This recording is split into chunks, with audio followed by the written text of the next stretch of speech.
सोने का चांद।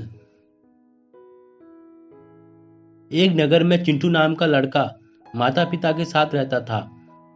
चिंटू नाटा होने के कारण उसके कोई दोस्त नहीं थे। हर समय अकेला घुमा करता था। एक दिन चिंटू मार्केट जा रहा था, तभी उस रास्ते से सांप गुजर रहा था। अचानक एक गाड़ी आती है और सांप के ऊपर से गुजर जाती है, जिसकी वजह से सांप को चोट लग जाती है।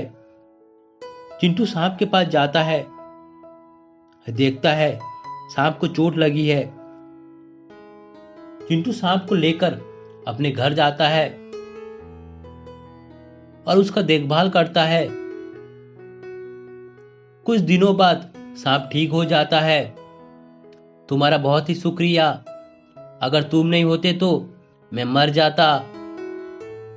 सांप और चिंटू अच्छे दोस्त बन चुके थे। एक दिन सांप और चिंटू जंगल जाते हैं, तभी सोने का चांद जंगल में आके गिरता है। यह देखकर दोनों हैरान हो जाते हैं। चिंटू और सांप चांद के पास जाते हैं। कैसे हो मेरे दोस्त? चांद की आवाज सुनकर चिंटू डर जाता है। डरो मत, मैं एक सोने का चांद हूं। ज्यादा सोना होने के कारण मेरी वजन बढ़ गई थी और मैं आसमान से नीचे आ गया। अगर मैं किसी को छू लूं, वो सोने का बन जाएगा। फिर मेरा वजन धीरे धीरे कम हो जाएगा। ये बातें सुनकर चिंटू खुश हो जाता है। ठीक है, तुम पहले मेरे दोस्त को छुओ। चांद सांप के ऊपर से गुजर जाता है।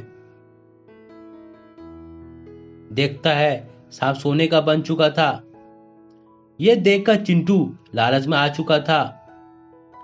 मेरे गांव वाले बहुत ही गरीब हैं, चलो गांव को जाते हैं। चांद और चिंटू गांव को जाते हैं। सोने का चांद को देखकर गांव वाले खुश हो जाते हैं। चांद, पूरे गांव को छू दो। ये कहते ही चांद पूरे गांव और गांव वाले को छू लेता है, जिसके बाद पूरा गांव सोने का बन चुका था।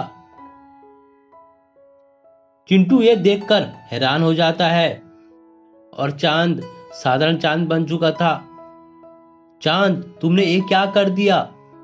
मुझे माफ कर दो, मैं गांव वाले को जीवित नहीं कर सकता। देखते ही देखते चांद गायब हो जाता है। लालच के कारण चिंटू गांव में अकेला रहने लगा। कुछ दिन गुजर जाता है, तभी दो चांद चिंटू के पास आते हैं। देखो, अभी तुम्हारे गांव को जीवित करता हूं। दोनों चांद पूरे गांव को छू लेते हैं। छूते ही पूरा गांव सोने से मुक्त हो चुका था। अब हम दोनों को जाना होगा, नहीं तो हमारी वजन बढ़ जाएगी। ये कहते ही दोनों चांद आसमान को चले जाते हैं। चिंटू और सांप खुशी खुशी पूरे गांव में घुमा करते हैं।